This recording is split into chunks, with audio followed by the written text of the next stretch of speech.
দর্শক এই মুহূর্তে রয়েছে ঢাকার মোহাম্মদপুর এলাকায়। এই মুহূর্তে কিন্তু ঢাকা মোহাম্মদপুর এলাকাবাসী কিন্তু বিক্ষোভ করছেন।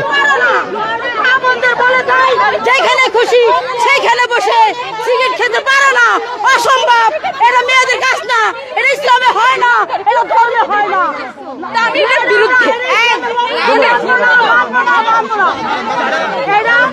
এটা ধর্মে হয় না।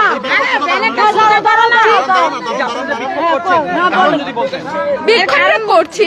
ফার্স্ট অফ অল তাদের এরকম একটা অন্যায়কর অযুক্তিবাদী কথা নিয়ে কিভাবে আন্দোলন করছে। সেকেন্ড হচ্ছে তারা মানে কি বলবো, তারা হচ্ছে পুরোটা একটা অযৌক্তিক ব্যাপার। ইভেন আমরা তাদের থেকে কি শিখছি, তারা একটা বড়দেরকে রেসপেক্ট করতে জানে না। তারা যেখানে একজন বড়, তাদের আমরা ছোটবেলা থেকে কি শিখছি যে যখন ছোটরা ভুল করবে বড়রা শুধরিয়ে দিবে, সে জায়গায় তারা একজন বড়কে অসম্মান করছে। দেন তারা স্বরাষ্ট্র উপদেষ্টার ছবি পুড়িয়ে দিচ্ছে কেন? তাদের এই অযুক্তিবাদী কথাটা মেনে না যাওয়ার জন্য। আচ্ছা, আমরা কেন এই 5ই আগস্ট এই প্রতিবাদ করেছিলাম? ন্যায়ের জন্য, যুক্তিবাদী কথার জন্য।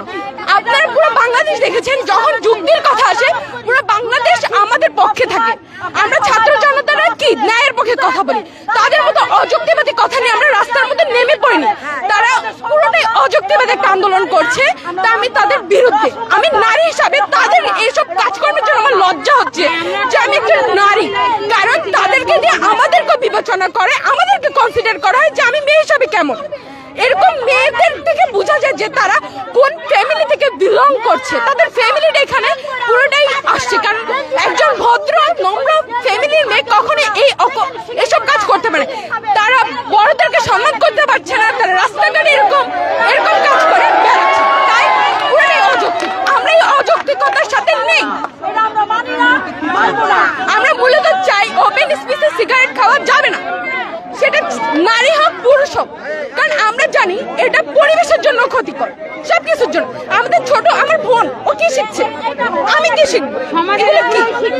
আমরা কি শিখছি এগুলো থেকে?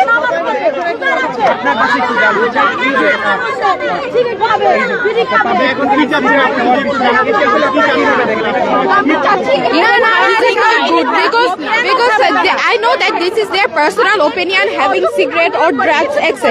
Because I always go with that place and I saw them having cigarette and drugs. Because this is not good for our health, and who will be beside you, they are not also good, because they will have an injury in their health also. So I don't agree. And always my little brother and sister ask me what is this, and my parents always have to protect me. Why? Because